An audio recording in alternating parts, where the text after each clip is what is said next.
Good morning, ladies and gentlemen.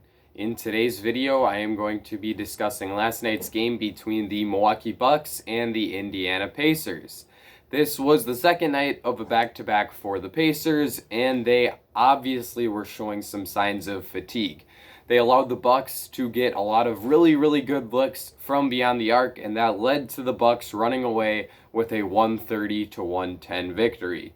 The Bucks did get good looks from beyond the arc, but they were also able to convert them at a very high rate. They knocked down 21 of their 48 three-point attempts in this game, which equates to 43.8%, which is absolutely outstanding for an entire game from beyond the arc. Now, a large reason why the Bucks were able to generate so many outstanding looks from three was the play of Giannis Antetokounmpo. This was a great matchup for him against the Pacers. There is not really one specific individual on Indiana who is capable of guarding Giannis and keeping him in front of them, and he was able to really showcase that flaw in the Indiana team as he was able to put up a triple-double in the first 3 quarters of play. Giannis finished with 21 points and 14 rebounds to go along with 10 assists on 7 for 8 shooting. He also made 7 of his 8 free throw attempts, which is certainly very promising from a guy who has struggled to shoot it above 60% so far this season. Shooting 87.5% in what is admittedly just one game is certainly a good sign for Giannis. But there was no player on the Pacers who was able to keep him in front. He used that to get downhill and attack the basket at a high level. He also made a few really high-level reads by finding cutters or wide-open shooters in the corners, and was an absolute menace in transition where the Pacers just really were unable to stop him. It seemed like Indiana was not trying to form the wall, and they ended up going to a 2-3 zone during the second half, but no matter what they did, it was not working. Giannis really had his way against this Pacers defense, and I think that could be very troublesome for them in a playoff series in which they are tasked with taking down this Milwaukee Bucks team. Outside of Giannis, I would say the standout in this game was Jrue Holiday. And I guess the Bucks backcourt as a whole, as Donte DiVincenzo and Bryn Forbes coming off the bench, also had really good games. But with Jrue on the defensive end, he was just absolutely stifling. He held Malcolm Brogdon to just 12 points on 5 for 17 shooting. He was hounding Brogdon full court, putting all kinds of pressure on him, and was also very active in half-court defense as he was able to come away with 3 steals to go along with many deflections. He just put on an absolute clinic in how to defend the ball at the point of attack in today's NBA, and was just so active by creating those transition opportunities for the Bucks. This was a great game for him defensively. Offensively, there wasn't too much going on here, admittedly. He finished with just 11 points. But Holiday's impact and the reason why the Bucks acquired him this offseason were just as much for his defense as they were for his offense. And in this game, that defensive impact really shined through. Now, as I said, Donte DiVincenzo was also terrific in this game for the Bucks. For the past month or so, he has really been shooting the ball poorly, and this is his first game where he's really been able to hit shots at a high level in a long time, and hopefully that is a good sign for him getting back on track as a shooter as this season moves on.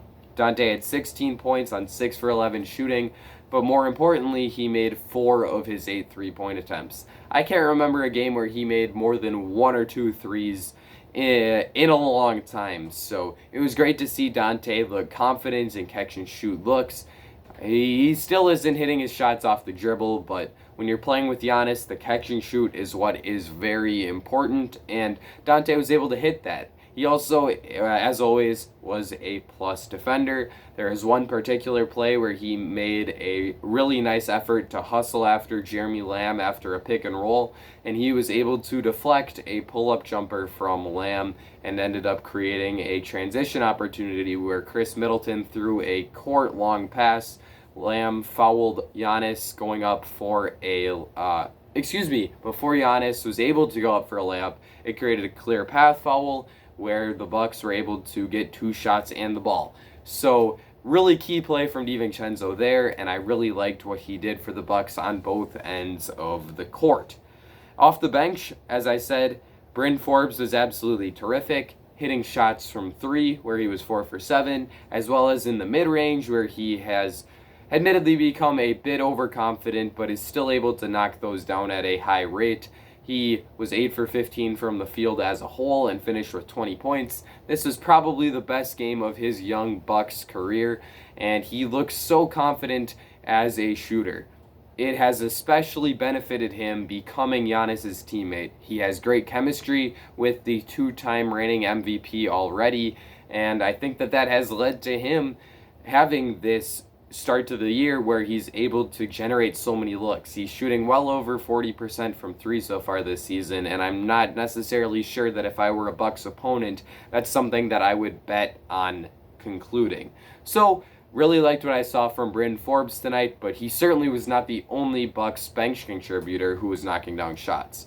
Bobby Portis has been a guy who has shot the ball really well from 3. Another player who is above 40% from beyond the arc so far this season. However, that has been on a very small sample size as Bobby's not taking much more than a 3.5 per game. Now in today's game, that changed a little bit. He was able to knock down a few in the first half. He looked really confident with that 3-point jump shot, and he ended up knocking down 4 of his 5 3-point attempts. Now I think every single one of them was in catch and shoot opportunities, so it's not like those were shot created looks from Portis himself. But as I said, that role as a floor spacer who can knock down the catch and shoot looks is really key for this Bucks team. And I really thought that Portis did a nice job of taking what the defense gave him, as he was also able to get to the rim and finish a few times in this game. Finished with 18 points and 9 rebounds on solid shooting efficiency, so really nice game from him. And to conclude a trio of Bucks players who had nice games tonight, Torrey Craig played probably his best game in a Bucks uniform so far. He finished with just 8 points and 3 rebounds, but this was the first game in which he was able to hit a 3, and he hit 2 of them, going 2 for 3 from beyond the arc. That was the question with Torrey Craig going into this season. Would he be able to knock down enough 3s in order to warrant a place in the Bucks postseason rotation?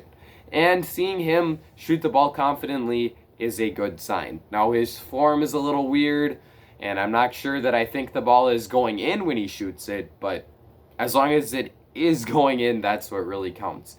And Craig is so good defensively that if he's at least able to be close to average in terms of shooting the ball, he's going to be a positive on the court. He was great on the less glamorous end of the floor tonight as he finished with 3 steals and did a really nice job on the multitude of wing players that the Pacers were able to throw at him. I thought that this was a nice game from Craig, and I hope to see him build off of it as the season continues. Chris Middleton and Brook Lopez also squeezed into double-figure scoring tonight for the Bucks with 12 and 11 points apiece, but they didn't do anything that was too special that it stood out to me in particular. So with that being said, we're ready to move on to the Pacers. Domantas Sabonis led the way for this team and was really their only offensive threat in this game as he finished with 33, 12, and 6 on 14 for 25 shooting. He also made 3 of his 5 3-point attempts, and that was clearly the game plan for Brook Lopez heading into this game against Sabonis. He was going to allow Domantas to take 3-point looks, and if he hit them, so be it. Just don't let him beat you on 2s.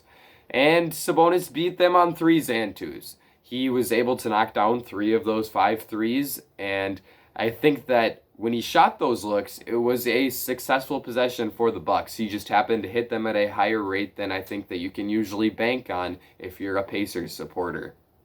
But when he didn't fall for the bait and he still attacked Brook Lopez, even though he had space to shoot it, he was even more effective as he showcased his excellent bag of tricks that he has at the rim. He can finish in so many different ways. His floater game is on point, and he also just has that great mid-range jumper. He can get close in and finish layups and dunks. He's probably one of the best 3 or 4 post players in the NBA, along with Nikola Jokic, Joel Embiid, and Nikola Vucevic. And this was a really nice game from Sabonis. I can't overstate how important he was to this Pacers team, and without him, this game would have gotten really, really ugly. I already mentioned Brogdon, but the Pacers certainly needed more from him. It's tough when you're matched up against an individual defender as strong as Jrue Holiday, but Brogdon could have at the very least taken a bit more of an off-the-ball role that would have allowed Holiday to be out of the action a little bit more. Now, that's not necessarily Malcolm's decision. That falls on Nate Bjorkgren to make adjustments, but the Pacers need more than 5 for 17 shooting from Malcolm Brogdon if they want to win games against good teams like this. To conclude this Pacers game, I thought Doug McDermott played well with sharpshooters like Dougie Buckets. What it really comes down to for me is if they're able to find a form of offense if they're not knocking down the threes, and it appears that McDermott has found that in the curl cut. He, on multiple occasions, was able to attack the Bucks defense as they tried to run him off the three-point line, and instead he was able to curl around the defenders and find himself with a really nice look from the mid-range. He finished with 13 points and 7 rebounds in this game, and that came despite him shooting just 1 for 5 from 3. He was able to adjust his game and really look to score from the mid-range instead of knocking down shots from beyond the arc, as those just simply weren't falling for McDermott. So it's a good sign for him that he has other ways to score when the three-point shot isn't falling. I was not a big fan of Doug McDermott so far in his career because I thought that when he couldn't hit the threes, there wasn't too much that he could do for you. But this curl cut emphasis in his game is certainly intriguing and something that I think will be quite useful to him as a player. So it's something that I will be keeping an eye on as I watch the Pacers as the season continues. With all that being said, my biggest takeaway from this game is that if these two teams meet up in the playoffs, the Bucks aren't going to have too much trouble. The Pacers are a very good team, and I think that there's a real chance that they could knock off one of the elite teams in the Eastern Conference. They match up pretty well against a team like Brooklyn, and I think that they could certainly put a scare into the Nets. However, they just do not have anyone who can match up with Giannis Antetokounmpo. TJ Warren and Karis LeVert are out. That's true. But even if those two were there, would you trust either of them to guard Giannis? I don't think so. So, this is a matchup that the Pacers certainly will hope to avoid come playoff time if they really want to be successful. Overall, a nice win for the Bucks and some things to look to improve on if you are the Pacers. You certainly cannot allow an opposing team to get up as many high-quality three-point looks as the Bucks did tonight. With all of that being said, I think that I have covered everything that I wanted to cover. Leave a like and subscribe if you enjoyed this video. Let me know what you thought of this game in the comment section down below.